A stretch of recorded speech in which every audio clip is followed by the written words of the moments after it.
नमस्कार, एबीपी गंगा देख रहे हैं आप। मैं अवधेश। प्रदेश प्लस में सबसे पहले हम बात करेंगे कोरोना अपडेट की। भारत में कोरोना मरीजों की तादाद तेजी के साथ बढ़ रही है और अब ये आंकड़ा 52,952 पहुंच गया है। कोरोना के 35,902 एक्टिव केस इस वक्त हैं और 15,266 मरीज ठीक हो चुके हैं, उन्हें डिस्चार्ज किया जा चुका है अस्पताल से।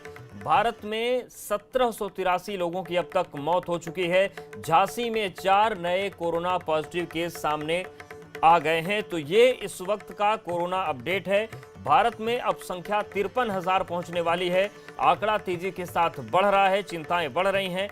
कोरोना के 35,902 एक्टिव केस इस वक्त हैं, वहीं 15,266 मरीज ठीक होकर घर जा चुके हैं। भारत में 1783 लोगों की मौत हो चुकी है कोरोना से। वह इन सब के बीच अपडेट यह भी आया है कि झांसी में 4 नए कोरोना पॉजिटिव मरीज पाए गए हैं।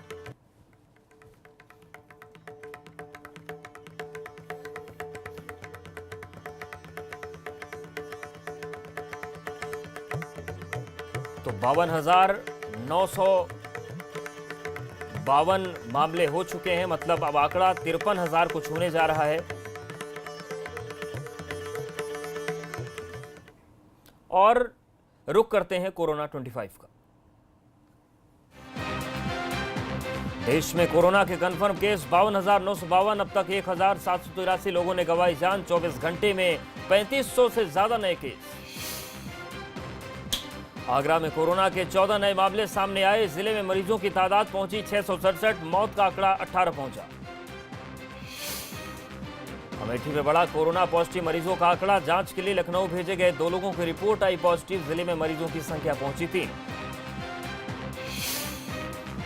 अखिलेश यादव ने फिर किया हमला। ट्वीट कर कहा, उत्तर प्रदेश जल निगम 3 महीने से कर्मचारियों को वेतन नहीं दे रहा। रेलवे के पास भी दान देने के लिए धन है, लेकिन मजदूरों के लिए नहीं। जौनपुर में स्वास्थ्य केंद्र में बने क्वारंटाइन सेंटर में लोगों का हंगामा। साफ सफाई, पानी, बिजली न होने का लगाया आरोप। लोगों ने कहा, डॉक्टर भी देखरेख के लिए सेंटर में नहीं। प्रवासी मजदूरों का पलायन जारी। कई राज्यों से पैदल चलकर एटा पहुंचे मजदूर। यूपी रोडवेज की 9 बसों में बिठाकर उनके घर किया गया रवाना। उत्तराखंड में ड्यूटी ज्वाइन न करने वाले डॉक्टरों पर बड़ी कार्रवाई। स्वास्थ्य विभाग ने 421 डॉक्टर्स की सेवा समाप्त की। दिल्ली से बिना अनुमति के अल्मोड़ा पहुंचे 7 लोग। पुलिस ने 5 लोगों पर दर्ज किया मुकदमा।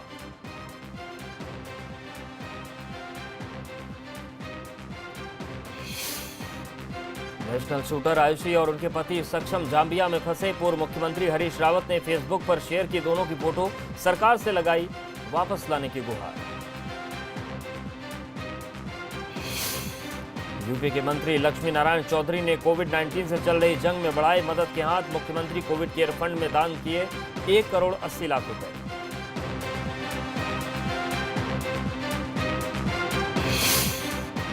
इलाहाबाद हाईकोर्ट में एंट्री के लिए गाइडलाइन जारी। वकीलों के लिए जारी होगा ई पास। शर्ट पैंट में बहस कर सकेंगे वकील। मास्क और ग्लव्स लगाना जरूरी।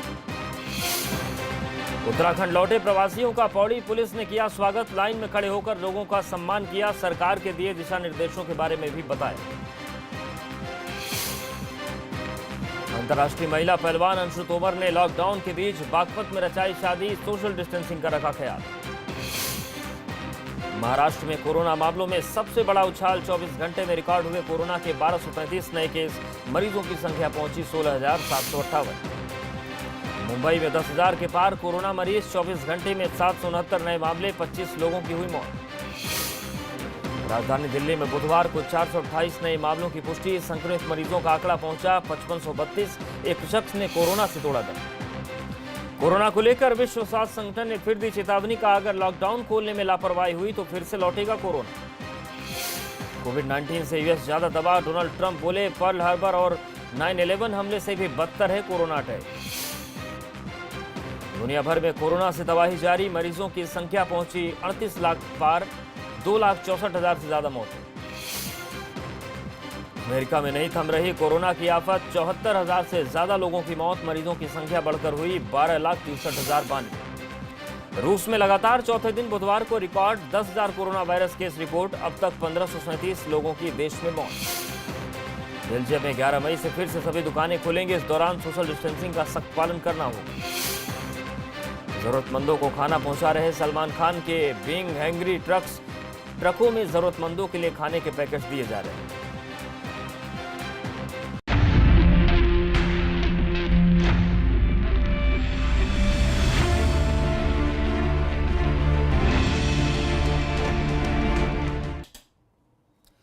और इस वक्त की बड़ी खबर का रुख करते हैं जो पीलीभीत से आ रही है, जहां पर पुलिस और ग्रामीणों के बीच भिड़ंत हो गई। बिलसंडा के भीकमपुर गांव में संघर्ष हुआ, जमकर मारपीट हुई, कई लोगों के जख्मी होने की खबर है।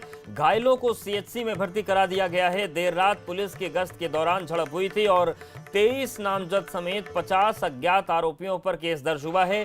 महामारी अधिनियम समेत तमाम धाराओं में केस हुआ और आरोपियों की गिरफ्तारी की कोशिशें जारी है। तो तस्वीरें हम आपको पीलीभीत की दिखा रहे हैं, जहां पर पुलिस के साथ ग्रामीणों की भिड़ंत हो गई और काफी देर तक चलती रही। बिलसंडा के भीकमपुर गांव में यह संघर्ष हुआ, जमकर मारपीट हुई, कई लोग जख्मी हुए हैं।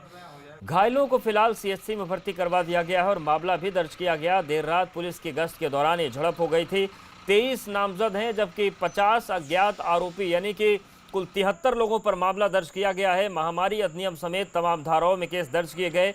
अब आरोपियों की गिरफ्तारी की कोशिशें जारी हैं। तो देर रात पुलिस की टीम गश्त कर रही थी, उसी दौरान विवाद हुआ, झड़प हो गई और जमकर मारपीट हुई, कई लोग घायल हो गए, पुलिसकर्मी भी घायल हुए।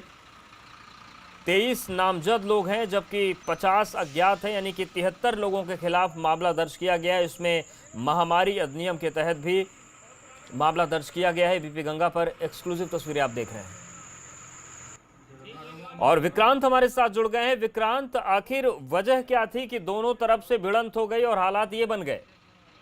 जी बिल्कुल बताना चाहेंगे, जिस तरीके का देर रात का मामला है, थाना बिलसंडा क्षेत्र में पुलिस गश्त के दौरान गांव में गई हुई थी, जिसके दौरान देखा गया कि सड़कों पर भीड़ जमा इकट्ठा हो रही थी और पुलिस ने लोगों को समझाने की कोशिश की, लेकिन ग्रामीण पुलिस पर ही हमलावर हो गए और धारा 144 का उल्लंघन करते हुए उनके ऊपर पुलिस के ऊपर अटैक किया, जिसके तहत 100 तमाम धाराओं में मुकदमा दर्ज कर कार्रवाई की गई है। बिल्कुल, जिस तरीके की तस्वीरें भी विक्रांत हम लोग देख पा रहे हैं, कितने पुलिसकर्मी घायल हुए हैं और ग्रामीण जो कि नामजद इसमें किए गए जो अज्ञात आरोपी हैं, उनको पकड़ने के लिए क्या कुछ हो रहा है?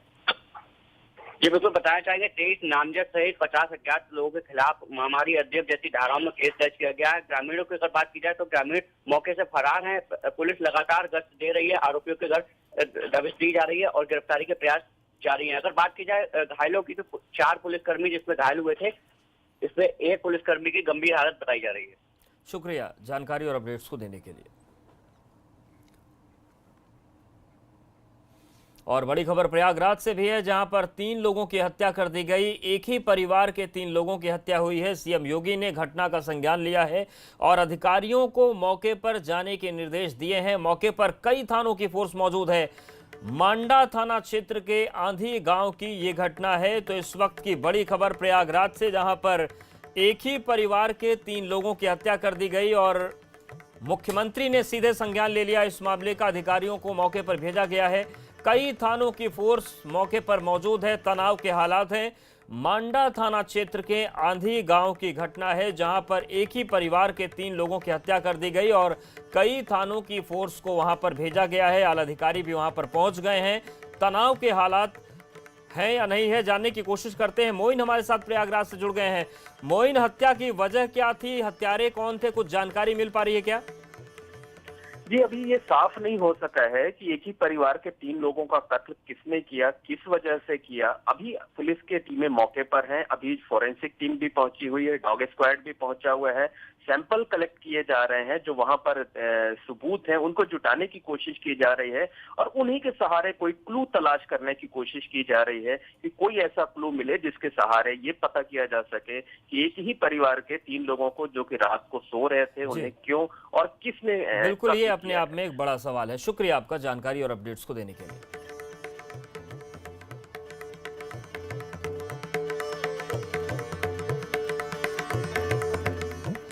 और बड़ी खबर लखनऊ से भी है, जहां पर टीम 11 के साथ सीएम योगी की बैठक सुबह 10:30 बजे बुलाई गई है और शाम 4:30 बजे बौद्ध भिक्षुओं से भी बात करेंगे मुख्यमंत्री। बुद्ध पूर्णिमा के मौके पर उनकी ये बातचीत होगी। तो ये अहम खबर, 10:30 बजे टीम 11 के साथ बैठक होगी। तमाम जो अहम मसले हैं, खासतौर से कोविड-19 को लड़ने को लेकर रणनीतियों पर बात, और शाम 4:30 बजे मुख्यमंत्री की जिस तरीके से बात होती है अलग अलग लोगों से, आज शाम को 4:30 बजे वो बौद्ध भिक्षुओं से बात करेंगे बुद्ध पूर्णिमा के मौके पर।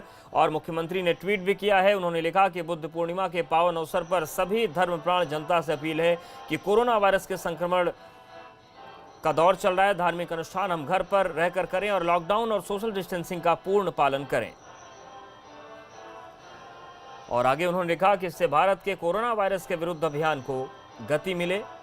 तो ये मुख्यमंत्री योगी आदित्यनाथ की अपील ट्विटर के जरिए सामने आई है।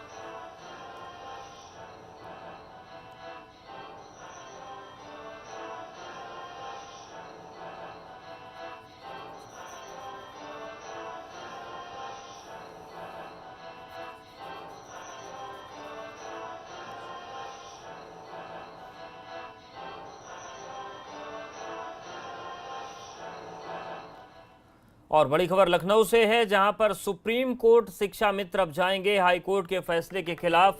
सुप्रीम कोर्ट में अपील होगी। शिक्षक भर्ती मामले पर हाई कोर्ट ने फैसला सुना दिया है। यूपी सरकार के शासनादेश को सही बताया। 60 से 65% के कट ऑफ पर बेसिक शिक्षकों की भर्ती होगी, लेकिन शिक्षा मित्रों को ये फैसला पसंद नहीं आया और वो अब सुप्रीम कोर्ट का रुख करेंगे।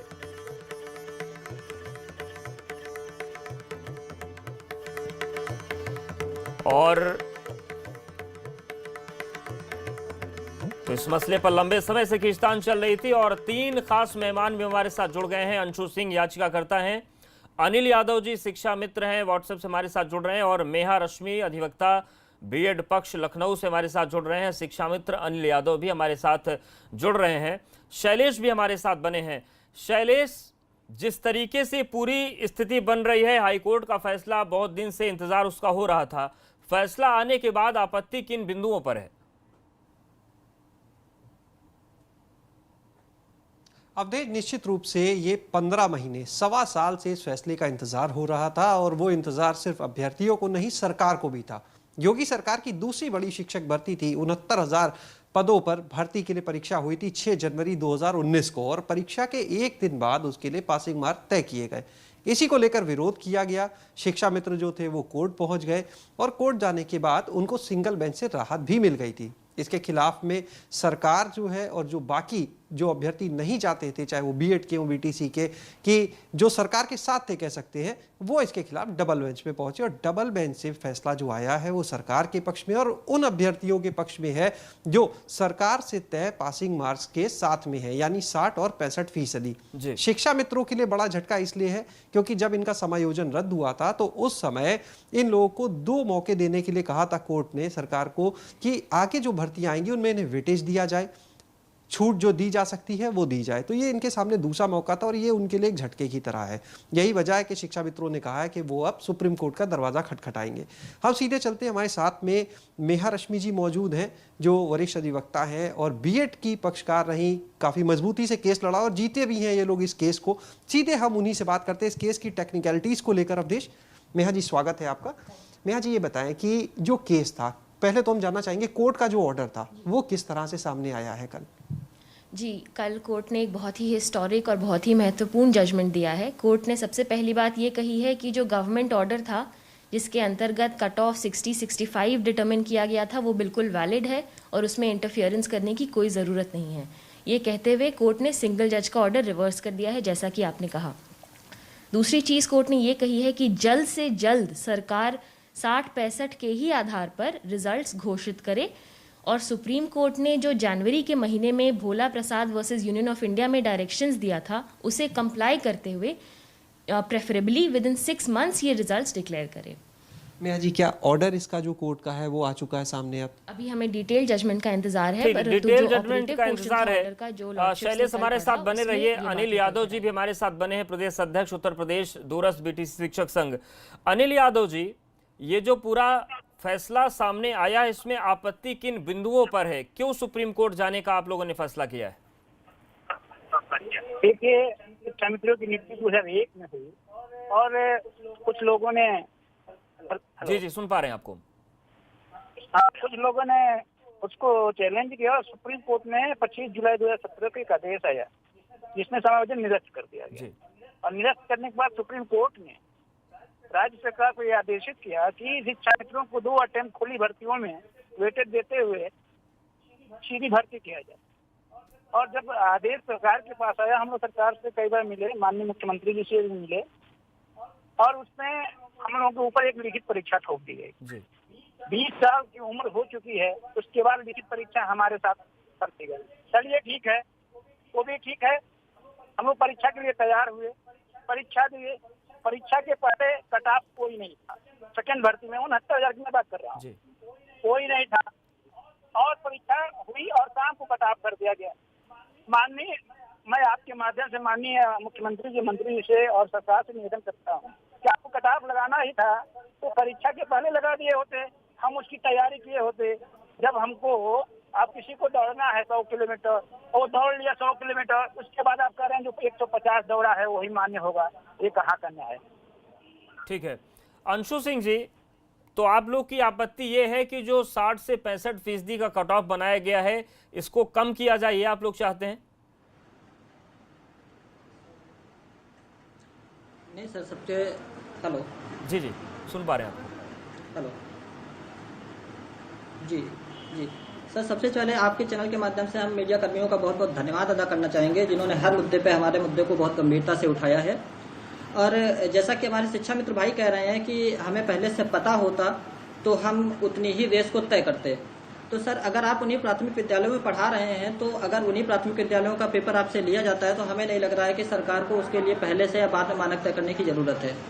और सर, हम कट ऑफ को कम कराने की बिल्कुल भी कोशिश नहीं कर रहे हैं। हमारी जो ब्रीफिंग काउंसिल है, नेहा रश्मि मैम है, इन्होंने केस को बहुत अच्छे से लड़ा है और हम हमेशा सरकार के साथ में कट ऑफ को ऊपर करने की मांग कर रहे हैं कि कोई ना कोई गुणवत्ता के लिए एक न्यूनतम हर्तांक होना ही चाहिए।